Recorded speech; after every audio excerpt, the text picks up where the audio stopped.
जब भी कलीसिया ने प्रार्थना करने के लिए अपने घुटने लगाए हैं, परमेश्वर ने रास्तों को खोला है, हेवन को ओपन किया है। हालेलुया। जब भी बाइबल कहती है यूहन्ना 5 उसकी 25 आयत में, मैं तुमसे सच सच कहता हूं वह समय आता है और है जितने मृतक परमेश्वर के पुत्र का शब्द सुनेंगे और जो सुनेंगे वो जिएंगे। यूहन्ना 3 उसकी 31 आयत, जो ऊपर से आता है वह सर्वोत्तम है, जो पृथ्वी से आता है वह पृथ्वी का है और पृथ्वी की ही बातें करता है, जो स्वर्ग से आता है वह सबसे ऊपर है। यूहन्ना 3 उसकी 27 आयत, यूहन्ना ने उत्तर दिया, जब तक मनुष्य को स्वर्ग से ना दिया जाए तब तक वह कुछ नहीं पा सकता। हालेलुया। ऊंची आवाज से बोलो हालेलुया। यूहन्ना 3 उसकी 31, जो ऊपर से आता है वो सर्वोत्तम है। बाइबल कहती है जब आप प्रार्थनाएं करते हैं तो ऐसी चीजें, आसमान आपके लिए खुलता है और सर्वोत्तम जो परमेश्वर की ओर से आपकी लाइफ में आता है। लोगों को पैसा मिल सकता है, फेम मिल सकता है, लेकिन अगर वो ऊपर से नहीं आया तो वो सर्वोत्तम नहीं है। अगर वो ऊपर से नहीं आया उसकी कोई भी गारंटी नहीं है। इसीलिए बहुत से लोग मिलियंस फॉलोअर्स को लेने के बाद भी, एक बड़ी कुर्सी पे पहुंचने के बाद भी, बड़े पॉलिटिकल कैरियर में सफल होने के बाद भी सुसाइड कर लेते हैं, क्योंकि बाइबल कहती है जो ऊपर से नहीं आया वो सर्वोत्तम नहीं है। और बाइबल कहती है जब डैनियल ने प्रार्थना करनी शुरू की और परमेश्वर से मांगना शुरू किया तो वचन कहता है कि पहले ही दिन जब उसने प्रार्थना और उपवास के साथ परमेश्वर के सामने दुहाई देनी शुरू की तो बाइबल कहती है परमेश्वर ने उसकी प्रार्थना सुन के उत्तर को भेजा, अपने दूत को भेजा। रास्ते में शैतान उस दूत से लड़ता रहा और जब दूत लड़के शैतान से डैनियल के पास पहुंचा और बताया कि मैं तेरी प्रार्थना का उत्तर देने के लिए आया हूं, जब तुमने पहले ही दिन अपना मन लगाकर प्रार्थना शुरू की थी, मुझे उत्तर देने के लिए तुझे भेज दिया गया था। बाइबल कहती है जो ऊपर से आता है वो सर्वोत्तम है, लेकिन ऊपर से जो आएगा वो तभी आएगा जब आप मांगेंगे, क्योंकि वचन कहता है मांगो तो दिया जाएगा। अगर आपने मांगा नहीं तो आपने पाया नहीं। परमेश्वर ने कहा मैं अपने बच्चों के मांगने से पहले जानता हूं कि उन्हें किन चीजों की आवश्यकता है, लेकिन मैं उन्हें तभी देता हूं जब वो मांगते हैं, क्योंकि वचन कहता है मांगो तो दिया जाएगा। हालेलुया। परमेश्वर ने कहा जब तक मनुष्य को स्वर्ग से ना दिया जाए वो नहीं पा सकता। और वचन की गहराई बताती है कि जब आप परमेश्वर के सामने घुटनों को टेकते हैं और प्रार्थना करते हैं, दाऊद कहता है मैं सांझ को, मैं भोर को, दोपहर को, तीनों पहर तेरी दुहाई देता रहूंगा और तू मेरी सुन लेगा। बाइबल कहती है डैनियल 3 टाइम परमेश्वर के सामने परमेश्वर का धन्यवाद करने के लिए और प्रार्थना करने के लिए जाया करता था। वो 3 टाइम परमेश्वर के सामने रोज उपस्थित होता था, क्योंकि हम जानते हैं कि जो कुछ परमेश्वर ने मेरे लिए सोचा है, जो स्वर्ग से मेरे लिए उतरेगा, जो परमानेंट होगा, जो टेम्परेरी नहीं होगा, जो थोड़े दिनों का नहीं होगा, जो आशीष लगातार मेरी जिंदगी में रहेगी, वो तभी आएगी अगर वो स्वर्ग से उतरेगी, क्योंकि वचन कहता है जो ऊपर से आएगा वो सर्वोत्तम होगा। अपने हाथों को उठा और बोलो जो ऊपर से आएगा वो सर्वोत्तम होगा। मैं मांगता हूं मेरी लाइफ में सर्वोत्तम आए। आमीन। यीशु मसीह ने कहा अगर मनुष्य को स्वर्ग से ना दिया जाए तब तक वह कुछ नहीं पा सकता।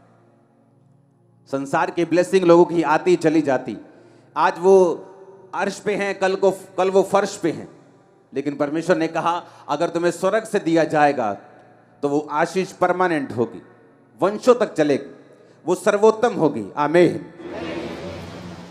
अगर हम पुराने नियम में देखें, जब परमेश्वर ने मूसा को कहा था कि तू इस तरह का तंबू मेरे लिए बनाना, और उस तंबू में अगर हम देखते हैं 4 नंबर फोटो के ऊपर, तो उस तंबू में बाइबल कहती है कि जब पवित्र स्थान में जाते थे तो एक लैंप होता था जो 7 दीवटें होती थी, जो पवित्र आत्मा की निशानी है। उसके सामने बिल्कुल अगर आप देखेंगे तो मेज में रोटियां पड़ी हुई होती थी।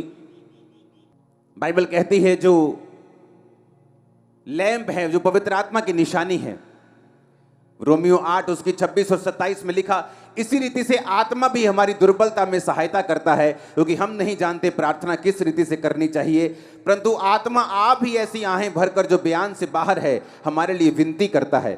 और मनों का जांचने वाला जानता है कि आत्मा की मनसा क्या है, क्योंकि वह पवित्र लोगों के लिए परमेश्वर की इच्छा के अनुसार विनती करता है। बाइबल कहती है कि वो आत्मा हमारी दुर्बलता में सहायता करता है, क्योंकि हम नहीं जानते प्रार्थना किस रीति से करनी चाहिए। पवित्र स्थान में जब मूसा को परमेश्वर ने दिखाया कि एक लैंप रखना, एक ही टुकड़े से उसे बनाना और 7 दीवटे बनाना, जिसका मतलब है पवित्र आत्मा की प्रेजेंस। एक विश्वासी जब पवित्र आत्मा में होकर प्रार्थना करता है, बाइबल कहती है वो नहीं जानता प्रार्थना किस रीति से करनी चाहिए। इस तरह लोग बोलते हैं मैं प्रार्थना में क्या बोलूंगा, मुझे प्रार्थना करनी नहीं आती। लेकिन बाइबल कहती है जब पवित्र आत्मा आप ग्रहण करते हैं, जो कि आपको पापों की क्षमा के साथ प्राप्त होता है, आप खुदावन से पापों की क्षमा को मांगते हैं, यीशु के लहू को मांगते हैं, आप पाप छोड़ते हैं, अपने जीवन में एक ही परमेश्वर यीशु मसीह को ग्रहण करते हैं, उसके पीछे चलना शुरू करते हैं, उसके वचन को मानना शुरू करते हैं। बाइबल कहती है पवित्र आत्मा आपके अंदर आता है, परमेश्वर आपको पवित्र आत्मा से भरता है, और जब पवित्र आत्मा से वो आपको भरता है तो बाइबल कहती है जब आप प्रार्थना करना नहीं जानते, क्योंकि मनुष्य जब भी प्रार्थना करेगा बक बक के अलावा कुछ नहीं करेगा। क्योंकि बाइबल कहती है परमेश्वर ने कहा अन्य जातियों की तरह प्रार्थना में बक बक मत करो, क्योंकि उन्हें लगता है कि जब वो बहुत बोलेंगे, अलग अलग तरह से बोलेंगे तो उनकी सुनी जाएगी। परमेश्वर ने कहा अन्य जातियों की तरह प्रार्थना में बक बक ना करो, पर पवित्र आत्मा जब तुम्हारे अंदर होगा वो तुम्हें प्रार्थना करने को सिखाएगा। हालेलुया। क्योंकि तुम नहीं जानते प्रार्थना किस रीति से करनी चाहिए। आप नहीं जानते आप 365 दिनों के लिए क्यों इकट्ठा हुए। मैं भी नहीं जानता पूरी रीति के साथ, लेकिन मैं जानता हूं ये परमेश्वर ने कहा है, और जैसे ही आप इकट्ठा होना शुरू हुए हैं परमेश्वर ने काम करना शुरू किया है। अब परमेश्वर ने क्यों वो फोटो में दिखाया है कि वो पवित्र आत्मा उस लैंप को उसी जगह क्यों रखा जहां रोटी पड़ी है। यह विश्वासियों के लिए एक मैसेज है। अगर आपकी लाइफ में पवित्र आत्मा नहीं है तो आप नहीं जानते प्रार्थना किस रीति से करनी चाहिए, और अगर आपको पवित्र आत्मा के द्वारा प्रार्थना नहीं करते, आप नहीं पा सकते जो ऊपर से आता है। आप धरती की आशीषें पा सकते हैं, लेकिन वो परमेश्वर की ओर से अगर नहीं है, वो टेम्परेरी है, थोड़ी देर के लिए है। बाइबल कहती है जो सुख यहोवा देता है उसके साथ वो दुख नहीं मिलाता। अगर वो आपको पैसा देगा उसको भोगने की शक्ति भी देगा। अगर आपको वो शरीर देगा वो पैसा भी देगा। अगर पैसा देगा तो आपको बीमारियां नहीं देगा कि आप उसका आनंद मान सकें, अपने बच्चों के साथ फैमिली के साथ रह सकें। वो आपको बरकत देगा, और बाइबल कहती है जो ऊपर से आता है वो सर्वोत्तम है। और अगर ऊपर से कोई ब्लेसिंग चाहिए तो आपको प्रार्थना करनी आनी चाहिए। अगर प्रार्थना आनी आपको सीखनी है तो बाइबल कहती तुम अपनी मर्जी से प्रार्थना नहीं कर सकते, पवित्र आत्मा तुमको सिखाता है प्रार्थना किस रीति से करनी चाहिए। आमीन। कई बार आप प्रार्थना करने के लिए बैठते हैं, आपको रोना आता है। कई बार आप प्रार्थना करने के लिए बैठते हैं, आपको जोश आता है। आप प्रार्थना करने के लिए बैठते हैं, कई बार आपका दिल करता है वर्शिप सुने, आनंद से। ये सब पवित्र आत्मा के कार्य हैं। आमीन। पवित्र आत्मा आपकी लाइफ में करता क्या है? यीशु मसीह ने कहा जब शैतान ने उसे परखा, मत्ती 4 उसकी 3-4, परखने वाले ने जब पास आकर यीशु से कहा यदि तू परमेश्वर का बेटा है तो कह दे ये पत्थर रोटियां बन जाएं। यीशु ने कहा लिखा है मनुष्य केवल रोटी से नहीं परंतु हर एक वचन से जो परमेश्वर के मुंह से निकलता है जीवित रहेगा। परमेश्वर ने कहा हर एक वचन जो परमेश्वर के मुंह से निकलता है वो जीवित रहेगा। अगर इस वचन को हम यूनानी भाषा में पढ़ें, जो शब्द लिखा गया वचन, 2 तरह का वचन है, एक है लोगोस, एक है रेमा। लोगोस यानी जो बाइबल में लिखा हुआ है, लिखा हुआ वचन जिसे लोगोस बोलते हैं, और रेमा वचन जो खास आपके लिए किसी खास परिस्थिति में, आपकी जिंदगी के किसी खास टाइम पर परमेश्वर देता है, उसे रेमा वचन कहते हैं। जीसस ने कहा अगर तुम्हें जिंदा रहना है तो तुम्हें परमेश्वर के मुंह से निकला वचन, ये वचन लोगोस की बात नहीं हो रही। जब यूनानी भाषा में इस जगह वचन की ट्रांसलेशन को पढ़ते हैं तो उस जगह लिखा है रेमा, कि तुम अगर जिंदा रहना चाहते हो तो तुम्हें परमेश्वर से रेमा वचन चाहिए। हालेलुया। बाइबल कहती है जब पतरस परमेश्वर के सामने था और परमेश्वर पानी पे चल रहे थे तो पतरस ने ऐसा नहीं कहा कि मैं तेरे पास पानी पे चल के आ रहा हूं, मैं जिस तरह इजराइलियों ने समुद्र 2 भाग करके बीच से चल पड़े थे मैं भी तेरे पास आ रहा हूं। उसने ऐसा नहीं कहा। उसने कहा परमेश्वर अगर तू आज्ञा देगा, अगर तू आज्ञा देगी पानी पे चल के आ तो मैं आऊंगा। उसने रेमा वचन मांगा परमेश्वर से, और परमेश्वर ने कहा पतरस आ जा। कोई भी चेला पानी पे नहीं चला पतरस के अलावा, क्योंकि परमेश्वर ने उसको रेमा वचन, यानी वो वचन जो उसकी जिंदगी में खास परमेश्वर ने दिया था। हालेलुया। आपके घर में गेहूं है कि नहीं? है कि नहीं? क्या उसको खा सकते, भूख मिटा सकते? क्या वो अन्न नहीं है?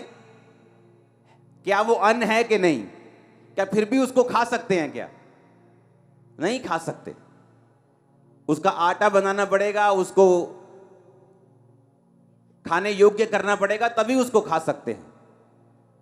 जो परमेश्वर का लिखा हुआ वचन है वो गेहूं की तरह है, और जो परमेश्वर का रेमा वचन है वो पिसे हुए गुथे हुए आटे की तरह, जिसकी सिर्फ रोटियां बननी है। आमीन। है तो वो भी वचन ही,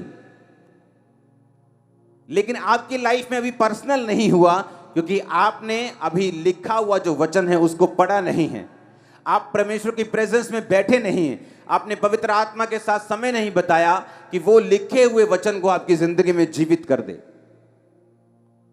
एक व्यक्ति बीमार हो सकता है चर्च में, और उसे मालूम है कि जीसस क्राइस्ट के कोड़े खाने से मैं चंगा हो चुका हूं, लेकिन कभी प्रार्थना में नहीं बैठा।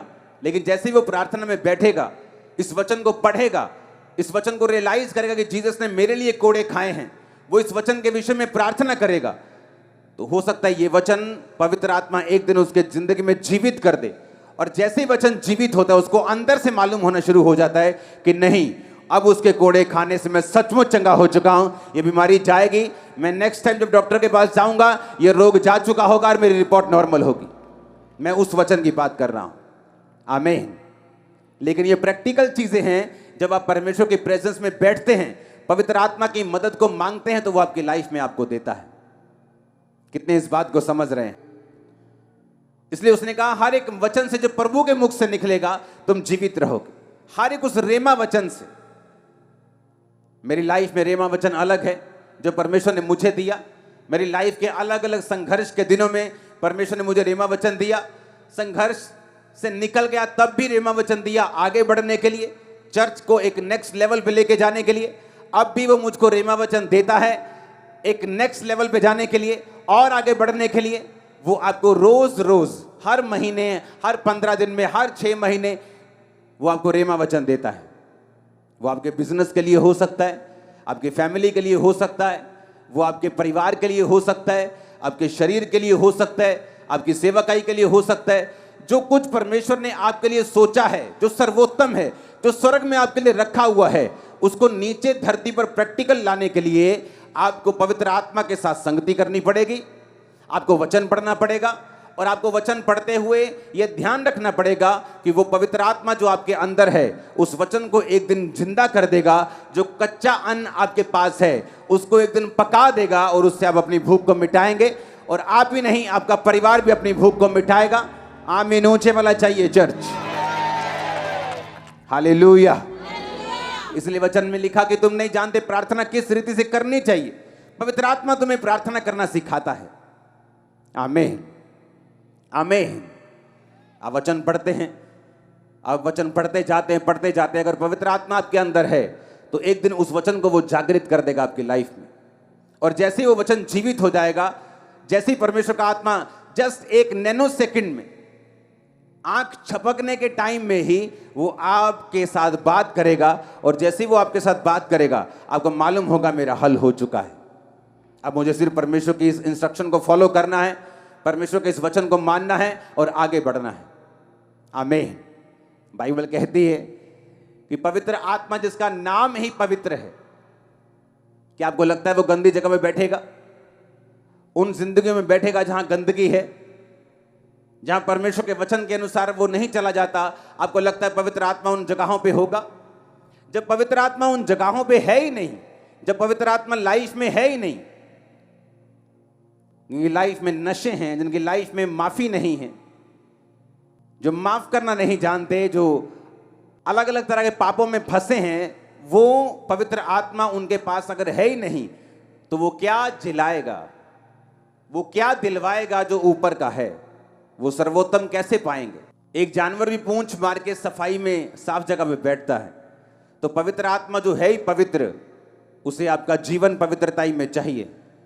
आपके अंदर आने के लिए, आपके साथ काम करने के लिए। वो उन हाथों को इस्तेमाल नहीं कर सकता जो चोरी के दागों से लिपटे पड़े हैं, गंदे हुए पड़े हैं। वो उन पैरों के साथ नहीं चल सकता जो हर वक्त वेश्याओं के घरों की ओर जाते हैं, क्योंकि पवित्र आत्मा ही है जो आपको सिखाता है कि प्रार्थना भी कैसे करनी है। पवित्र आत्मा ही तुम्हें सिखाता है, और पवित्र आत्मा ही है जो वचन को तुम्हारे अंदर जिंदा कर देता है। बहुत लोग पढ़ते हैं बाइबल, बहुत से ऐसे लोग हैं जिन्होंने बाइबल को एज ए सब्जेक्ट पढ़ के पीएचडी की हुई, लेकिन अभी भी पवित्र आत्मा के गहरे भेदों को वो नहीं जानते, क्योंकि उन्होंने बाइबल सब्जेक्ट के रूप में पढ़ी है। लेकिन पवित्र आत्मा ही वचन में कहता है, नीति वचन में, कि मैं तुमको अपने वचन बताऊंगी, मैं वचन के गहरे भेद तुम पर उड़ेल दूंगी। वो कौन कह रहा है? वो परमेश्वर की आत्मा आपसे कह रही है। हालेलुया। परमेश्वर का आत्मा अगर आपके अंदर होगा, आपको प्रार्थना करनी आ जाएगी। अगर परमेश्वर का आत्मा आपके अंदर होगा, जब आप वचन को पढ़ेंगे, उस वचन को वो जिंदा कर देगा, आपके लिए रेमा वचन बना देगा। और जीसस ने कहा, अगर तुम्हारे पास रेमा वचन नहीं है, तुम जिंदा नहीं रह सकते। कौन से जिंदापन की मैं बात कर रहा हूं? अगर लोगों के घरों में चले जाओ, शादी तो हुई है लेकिन मरी हुई, वो हस्बैंड वाइफ तो हैं लेकिन लोगों की निगाहों में, बिजनेस तो है लेकिन अंदर से मरा हुआ है, अंदर से खोखला है, अंदर से कर्जों से भरा हुआ है, अंदर से मरा हुआ है। फैमिली तो है, अंदर से डेड है। शरीर तो दिख रहा है, अंदर से डेड है।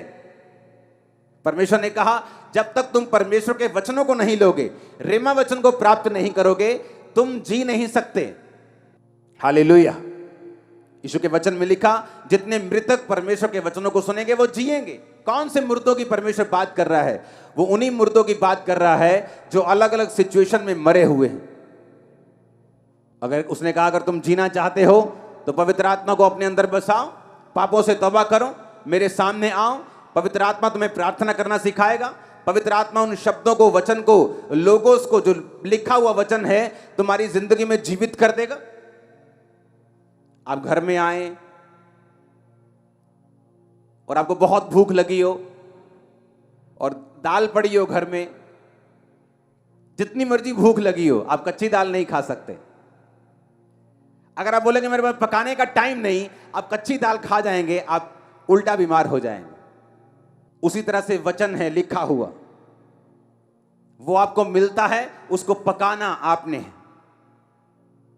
पकाने के लिए आपको तरीका चाहिए, पकाने के लिए आपको मेहनत चाहिए, पकाने के लिए आपको थोड़ा पेशेंस चाहिए, थोड़ा सा इंतजार चाहिए, थोड़ी सी टेक्निक चाहिए। और उसी तरह से पवित्र आत्मा आपकी लाइफ में करता है। आप वचन को पढ़ते हैं, आप कच्चा राशन ले जाते हैं घरों में, लेकिन जिस दिन आप पवित्र आत्मा की सहायता से उस वचन को पढ़ के उसको पर्सनल कर लेते हैं और वो वचन जिंदा हो जाता है, वो पक जाता है और आप उसे खाकर अपनी भूख मिटाते हैं। कितने मेरी बातों को समझ रहे हैं? इसलिए बहुत लोगों के घर में कच्चा राशन तो है लेकिन वो उसे पका नहीं सकते, क्योंकि पवित्र आत्मा उनके पास नहीं। इसलिए परमेश्वर होने के बावजूद भी, बाइबल उनके घरों में होने के बावजूद भी वो भूखे हैं। क्रिश्चियन होने के बावजूद वो भूखे हैं और प्यासे हैं और मरे हुए हैं, क्योंकि कच्चे राशन से आप अपने पेट को नहीं भर सकते। आप जितना भी कोशिश कर लें, आप उसे नहीं खा सकते। आपको उसे पकाना ही पड़ेगा अगर आपको भूख मिटानी है तो। हालेलुया। उसी तरह से पवित्र आत्मा जब आप प्रार्थना में बैठते हैं, वो प्रेयर करना सिखाता है। बाइबल कहती है वो आहें मारकर ऐसी प्रार्थनाएं करता है जो वर्णन से बाहर हैं। और बाइबल कहती है वो उस वचन को जिंदा करता है जो वचन आप पढ़ते हैं, क्योंकि परमेश्वर ने कहा इंसान अकेली रोटी से जिंदा नहीं रहेगा। इसीलिए जब आप परमेश्वर के उस भवन को देखते हैं, मूसा के उस तंबू को देखते हैं, तो आप उसके अंदर रोटियों को पड़ा हुआ भी देखते हैं। पवित्र आत्मा के सामने वो रोटियां पड़ी हैं, मेज के ऊपर रोटियां पड़ी हैं। रोटी का मतलब परमेश्वर ने कहा मेरे रोज की रोटी मुझे रोज दे। किस रोटी की वो बात कर रहा है? वो उस रोटी की बात नहीं कर रहा है जो आप समझ रहे हैं। अगर उसने आपको पैदा किया है तो ये रोटी, पानी, कपड़ा, परमेश्वर ने कहा ये ऐसी तुम्हारे पास आ जाएगा, जस्ट मेरे धर्म और राज्य की खोज करो। अगर वो कौवों को, अगर वो चिड़ियों को खिलाना जानता है तो पिता तुम्हें भी खिलाएगा। अगर वो फूलों को सुलेमान से भी अच्छे कपड़े पहनाना जानता है, हम बोलते वाओ कितना ब्यूटीफुल फ्लावर है, एक कितना सुंदर फ्लावर है। परमेश्वर ने कहा अगर वो फूलों को ऐसे कपड़े पहनाता है जो कल सूख जाएंगे, सुलेमान भी ऐसे कपड़े नहीं पहन सकता था, तो वो तुम्हें क्यों करना पहनाएगा? पर अगर तुम उसके धर्म और राज्य की खोज करो तो सब वस्तु तुम्हें मिल जाएंगी। तो परमेश्वर क्यों यहां रोटी की बात कर रहा है? और परमेश्वर यीशु मसीह ने भी कहा कि तुम प्रार्थना किया करो कि मेरे रोज की रोटी मुझे रोज दे। वो किस रोटी की बात कर रहे हैं? वो उसी रोटी की बात कर रहे हैं जो मैंने आपको समझाई है, जो रोज की रेवलेशन आपको चाहिए, जो रोज की ग्रेस आपको चाहिए, रोज का अनुग्रह आपको चाहिए अपना काम करने के लिए, क्रिश्चियन जीवन जीने के लिए, अपना बिजनेस चलाने के लिए भी आपको ग्रेस चाहिए, सेवकाई चलाने के लिए आपको ग्रेस चाहिए, बड़ा काम करने के लिए, लोगों के प्रधानमंत्रियों से आपको ग्रेस चाहिए, आपको इनर पीस चाहिए, आपको ताकत चाहिए, आपको विजडम चाहिए, आपको बुद्धि चाहिए परमेश्वर कैसे बड़े काम करने। और कैसे आएगी ये? उसने कहा पवित्र आत्मा तुम्हें बताएगा। तुम सोच के मत जाना तुम क्या बोलोगे, पवित्र आत्मा तुम्हें बता दिया करेगा तुम्हें क्या बोलना है। हालेलुया। इसलिए रोटियां पड़ी हैं वहां पे। परमेश्वर ने कहा मेरे रोज की रोटी मुझे रोज दे, ताकि तुम रोज परमेश्वर की प्रेजेंस में बैठो, रोज रेमा वचन लो, रोज परमेश्वर के वचन को पर्सनलाइज करो, उसे अपना बनाओ, इंडिविजुअली उसे मानो, अपनी लाइफ के लिए उसे कबूल करो। तो उसने कहा मेरी रोज की रोटी मुझे रोज दे। वो उन रोटियों की बात नहीं कर रहा, कहता वो रोटियां तो चिड़ियों को भी वो खिलाता है, कौओं को भी खिलाता है, तो तुम्हें क्यों ना खिलाएगा? फूलों को पहनाता तुम्हें क्यों ना पहनाएगा? पर कहता मेरे धर्म और राज्य की खोज करो तो सब वस्तु में पीछे पड़ के तुम्हें मिल जाएंगे। पर कहता प्रार्थना करो कि मेरी रोज की रोटी मुझे रोज दे। Hallelujah, hallelujah. आसमान से मन्ना इजराइलियों के लिए बरसता था। रोज सुबह जाते थे, इकट्ठा करते थे, शाम तक खाते थे। अगर शाम का बचाते थे तो सड़ जाता था। परमेश्वर ने कहा रोज इकट्ठा करना मन्ना, मैं तुम्हें 2 दिन के लिए नहीं दूंगा, सिवाय शनिवार के तुम 2 दिन के लिए इकट्ठा करोगे, सब्त के दिन के लिए इकट्ठा करोगे, लेकिन रोज रोज तुम एक दिन के लिए ही इकट्ठा करोगे। तुम्हें रोज बैठना है। एक बार प्रार्थना में 2 घंटे बैठ गए, अब 2 दिन जरूरत नहीं, कहता ऐसा नहीं चलेगा। रोज का मन्ना लेना है, रोज प्रेयर करनी है, रोज खुदाबंद की प्रेजेंस में बैठना है, रोज अपना क्रूस उठाना है, रोज पाप से बच के रहना है। रोज प्रतिदिन जो मेरा क्रूस उठाएगा, बाइबल कहती है मेरा चेला होगा। हालेलुया। रोज रोज रोज खुदावंत की प्रेजेंस में बैठना है, पवित्र आत्मा को इनवाइट करना है, क्योंकि आपको बुद्धि चाहिए, आपको ग्रेस चाहिए इस लाइफ में आगे बढ़ने के लिए, अटैक से बचने के लिए, शैतान से बचने के लिए, आगे बढ़ने के लिए, परमेश्वर की आवाज को सुनने के लिए, उसकी योजना को पूरा करने के लिए, ग्लोरियस लाइफ जीने के लिए, घटी से ऊपर जीने के लिए, महिमा में जीवन जीने के लिए। जोर से तारीफ करो खुदावंत की, वो आपकी लाइफ में काम कर रहा है चर्च। आमीन, आमीन। कितने समझ रहे इन बातों को? जब आप प्रेयर करते हैं हेवन ओपन होता है आपके लिए। पवित्र आत्मा की तरह प्रार्थना करते हैं, वो आपको बताता है आपको क्या करना है, आपको गाइड करता है। एक स्टूडेंट को वो गाइड करता है किस जगह जाना है, कौन से कॉलेज में जाना है, कौन सी पढ़ाई करनी है। एक बिजनेसमैन को वो गाइड करता है किस तरह से कामों को करना है। एक पास्टर को गाइड करता है किस तरह आगे बढ़ना है। अपने पड़ोसी को बोलो जो ऊपर से आता है, यूहन्ना 3 उसकी 31 आयत, वो सर्वोत्तम है। जो पृथ्वी से आता है वो पृथ्वी का है, पृथ्वी की ही बातें कहता है। हालेलुया। मोटिवेशनल स्पीकर पृथ्वी के हैं, पृथ्वी की बातों को बोलते हैं। एक चीज में आपको सक्सेसफुल कर सकते हैं, लेकिन दूसरी चीज में लोग धक्का खा जाते हैं। पैसे में अमीर हो जाते हैं, परिवार में गरीब हो जाते हैं, सेहत में गरीब हो जाते हैं। लेकिन जीसस ने कहा जो ऊपर से आएगा वो सर्वोत्तम होगा, सब दिशाओं में तुम्हें ब्लेस करेगा। सर्वोत्तम आशीषें आपकी लाइफ में एंटर करें। आमीन। ऊंचा ये बरकत आपकी है। मैंने कहा सर्वोत्तम ब्लेसिंग्स आपकी लाइफ में एंटर करें। आमीन। ऊंचा ये बरकत आपकी है चर्च।